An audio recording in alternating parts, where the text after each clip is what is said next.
નમસ્કાર મિત્રો, ગુજરાત ન્યૂઝમાં તમારું સ્વાગત છે। જાણીએ આજના સમાચાર।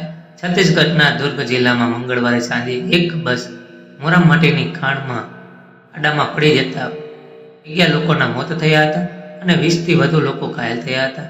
પોલીસ અધિક્ષકે જણાવ્યું હતું કે કુમારી પોલીસ સ્ટેશન વિસ્તારના કાપરી ગામ નજીક રાત્રે 8:30 વાગે આ અકસ્માત થયો હતો, જ્યારે એક ડિજિટલ રેલ કંપનીના કર્મચારીઓ કામ કરીને ઘરે પરત ફરી રહ્યા હતા।